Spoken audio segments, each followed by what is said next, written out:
कुंती हिंदू महाकाव्य महाभारत के प्रमुख पात्रों में से एक है।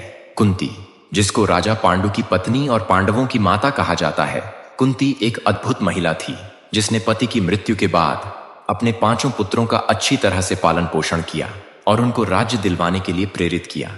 इन सब के बावजूद कुंती को कुछ लोग ने भला बुरा भी कहा, क्योंकि उसने कर्ण का परित्याग कर गंगा में प्रवाहित कर दिया था। दोस्तों, आज के इस वीडियो में हम जानेंगे कि कैसे हुआ कुंती को सूर्यदेव से प्यार और कैसे कुंती और सूर्यदेव की एक गलती के कारण कुंती को पूरी जिंदगी अपमान झेलना पड़ा।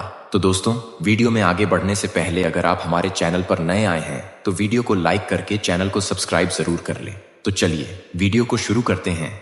कुंती यदुवंशी राजा शूरसेन की पुत्री थी, जिसको नागवंशी राजा कुंती भोज ने गोद ले लिया था। कुंती का नाम पहले प्रथा था, जिसको कुंती भोज ने अपने नाम पर कुंती रख लिया। एक बार राजा के महल में आर्षि दुर्वासा पधारे।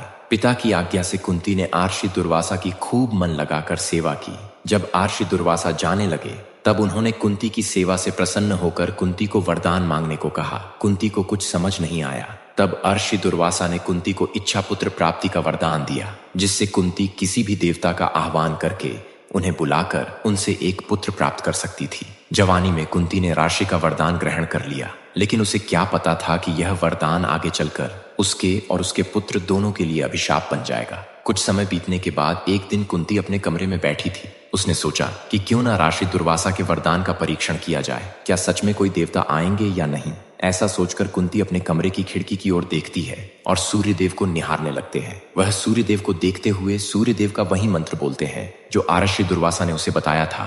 कुंती हिंदू महाकाव्य। और थोड़ी ही देर में कुंती के द्वार पर सूर्यदेव प्रकट हो जाते हैं। सूर्यदेव ने कुंती से उन्हें बुलाने का कारण पूछा। कुंती ने कहा, हे सूर्यदेव, मैंने तो बस आपको आर्षि दुर्वासा के मंत्र की शक्ति का परीक्षण करने के लिए बुलाया था और अब आप जा सकते हैं। इस पर सूर्यदेव ने कहा, कुंती, तुमने जब हमारा आह्वान किया तब हमें तो तुम्हें वह देना होगा जिसकी मंशा से तुमने हमें बुलाया है। अब हमें अपना अंश तुम्हें देखकर ही जाना पड़ेगा। ऐसा सुनकर कुंती घबरा गई और उसने अपना दरवाजा बंद करते हुए सूर्यदेव से आग्रह किया कि आप वापस चले जाएं।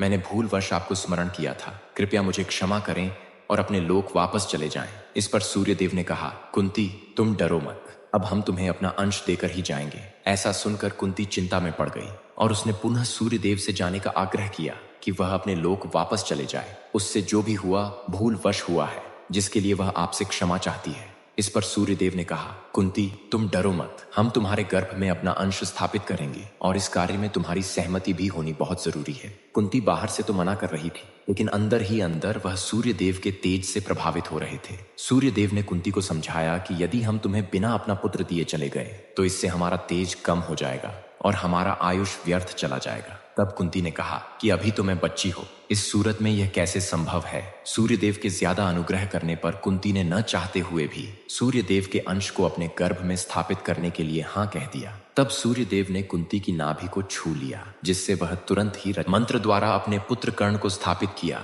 और तुरंत बाहर निकल आए। जाते समय सूर्यदेव ने कुंती से कहा कि कर्ण के जन्म से तुम्हारा चरित्र भंग नहीं होगा और तुम पवित्र ही रहोगी। सूर्यदेव ने बताया कि यह पुत्र धरती पर कवच और कुंडल के साथ जन्म लेगा और सारी सृष्टि इसको दानवीर कर्ण के नाम से जन जाएगी। तब कुंती ने जाते हुए सूर्यदेव से क्षमा मांगी। इस पर सूर्यदेव ने कहा कि इसमें तुम्हारी कोई गलती नहीं है। हम देवताओं में होड़ मची है कि धरती पर क्षत्रियों को स्वर्ग कैसे लाया जाए, इसीलिए मैंने पहल करते हुए कर्ण को पैदा किया।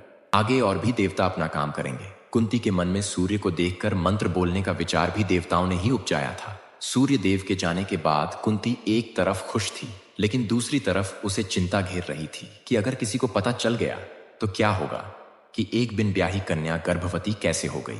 समय बीतता चला गया और वो दिन आ गया जिसका कुंती को इंतजार था। दुनिया से अपने गर्भवती होने का राज छुपाते हुए कुंती आर्षि दुर्वासा के आश्रम पहुंच गई और कर्ण का जन्म आर्ष के आश्रम में ही हुआ।